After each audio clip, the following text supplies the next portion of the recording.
Setiap orang tuh pasti memiliki kelebihan dan kekurangannya masing-masing. Dan dengan waktu yang terbatas yang kita miliki, kalau harus memilih tuh kamu pilih yang mana? Apakah kamu memilih untuk mengembangkan kekuatan kita ya yang kita miliki ini biar makin jago, atau fokusnya untuk memperbaiki kelemahan kita agar lebih rata kemampuannya?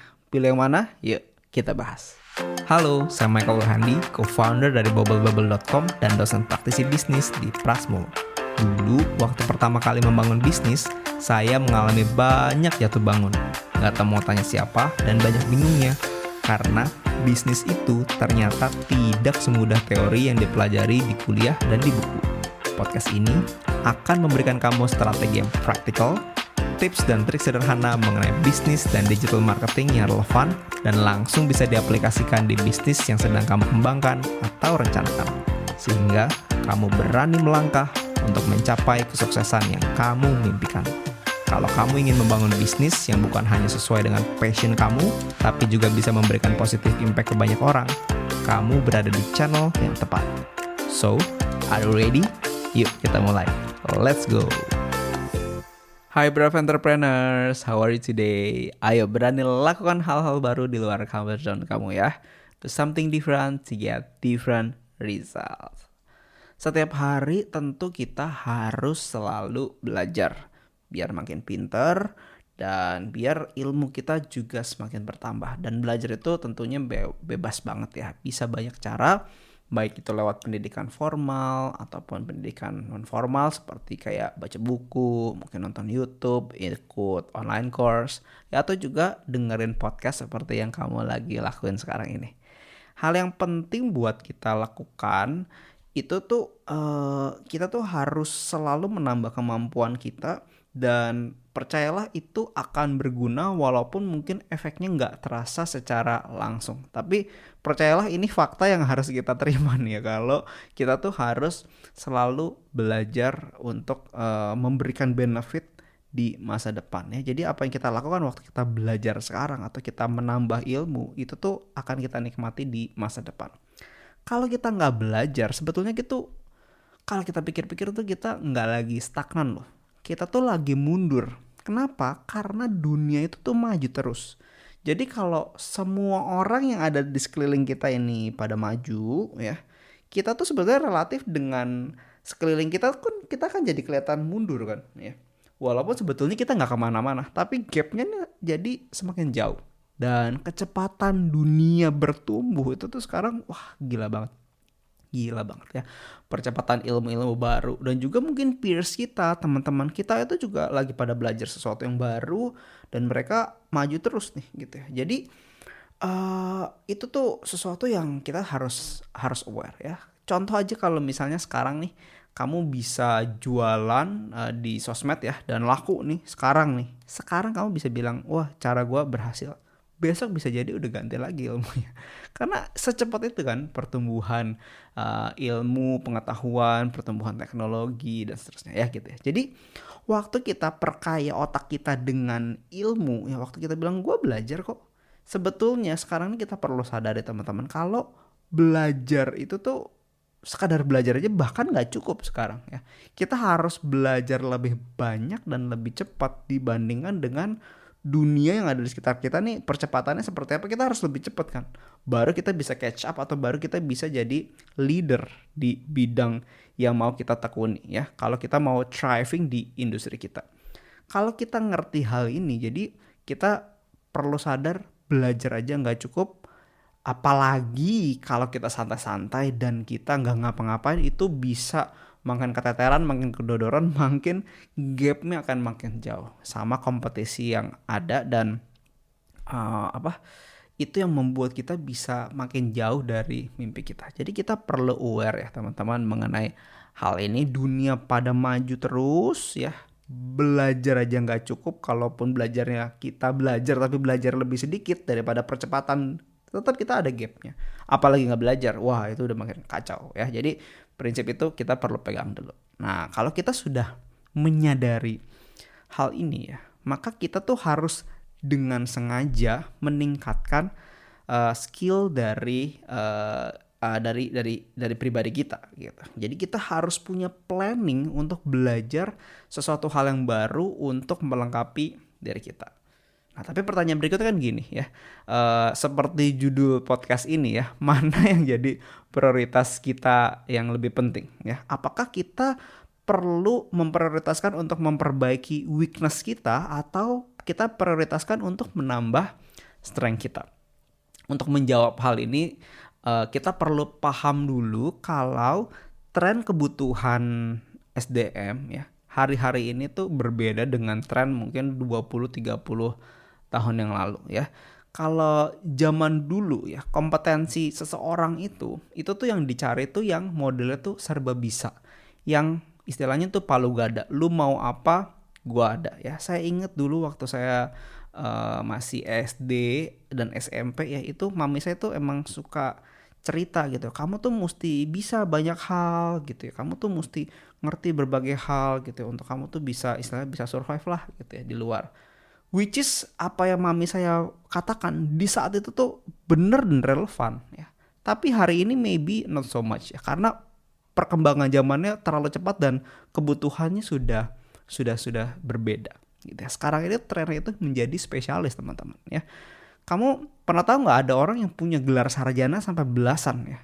Ya kita boleh kagum ya, hebat ya, dia punya niat belajar yang luar biasa. Tapi kalau dipikir-pikir buat apa ya kalau misalnya dia punya spesialisasi mau sarjana dari berbagai bidang. Terus jadi spesialisasi dia sebenarnya apa? Kalau dia ahli di semuanya, bisa jadi dia nggak ahli di semuanya.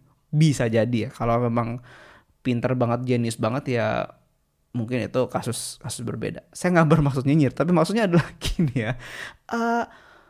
Apa mungkin ya seseorang bisa sangat ahli pada terlalu banyak bidang ya. I'm not sure ya. Tapi saya nggak lagi menghakimi orang-orang yang begitu. Tapi saya sebetulnya salut. Tapi maksudnya adalah kenapa ahlinya banyak sekali, apa mungkin gitu ya. Jadi itu sebetulnya yang jadi pertanyaan saya nih. Coba kita berkaca misalnya seperti ini. Kalau kita mau nyari sesuatu, kita tuh pengennya tuh cari ke tempat yang seperti apa ya?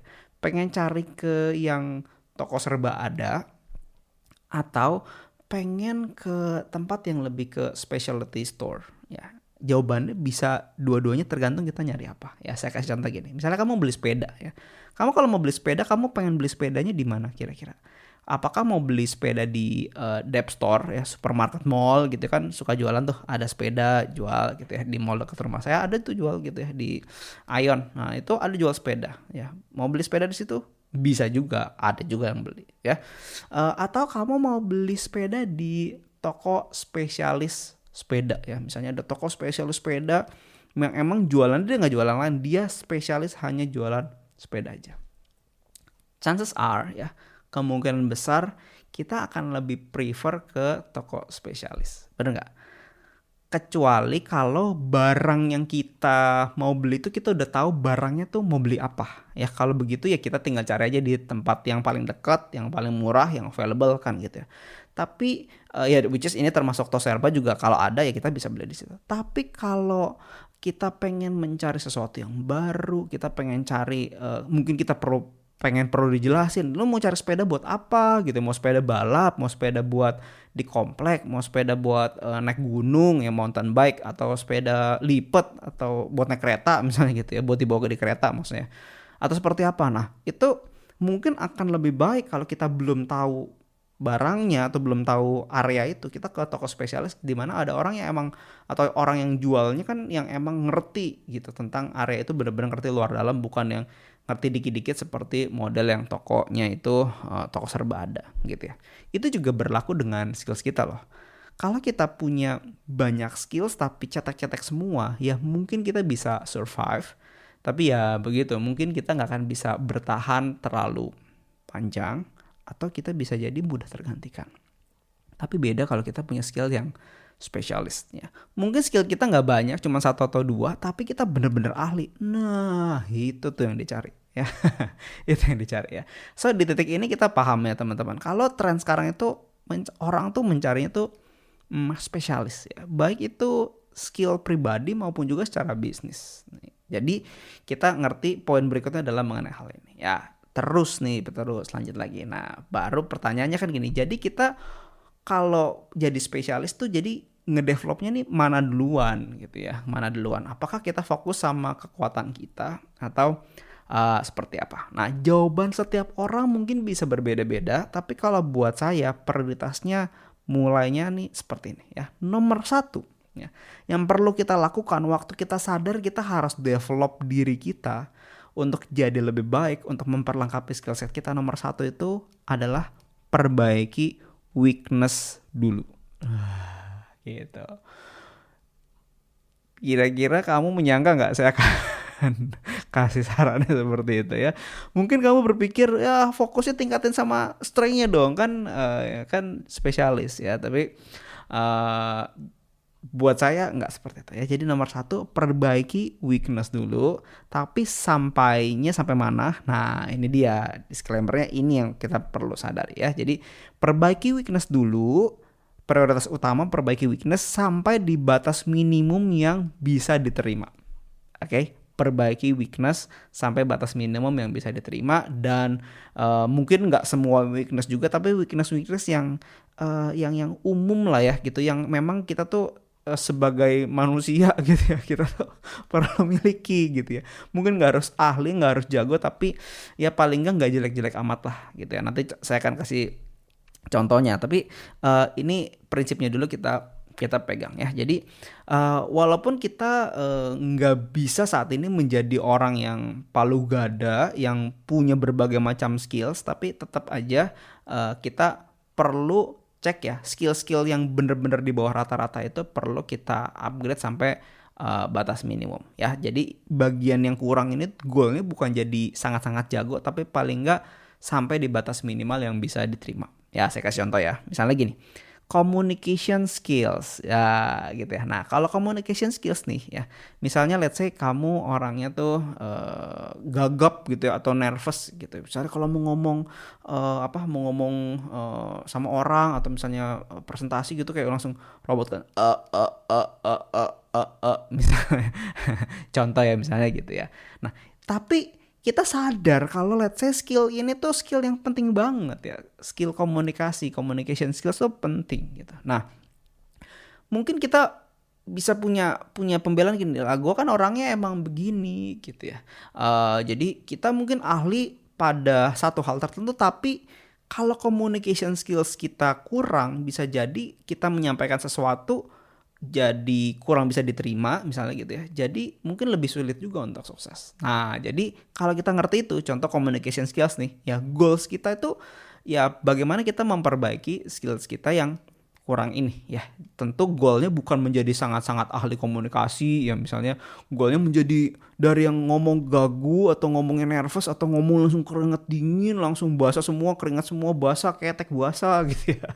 Misalnya udah nggak karuan semua gitu ya, tapi terus tiba-tiba langsung jadi orator ulung, wah seperti Bung Karno, wah misalnya gitu ya. Atau bisa jadi public speaking ala motivator di depan ribuan orang ya. Mungkin nggak gitu juga kali ya. Tapi sebagai orang yang mungkin lebih suka nervous ya, paling nggak tuh goalnya adalah kalau misalnya ngomong di depan umum ya, paling nggak tuh bisa lebih berani, nggak banyakan emnya misalnya gitu. Atau kalau kita presentasi di depan orang lebih convincing, lebih bisa lebih bisa membawa diri, misalnya hal kayak gitu ya. Mungkin nggak sampai jago, tapi paling nggak waktu ada kebutuhan komunikasi itu kita bisa.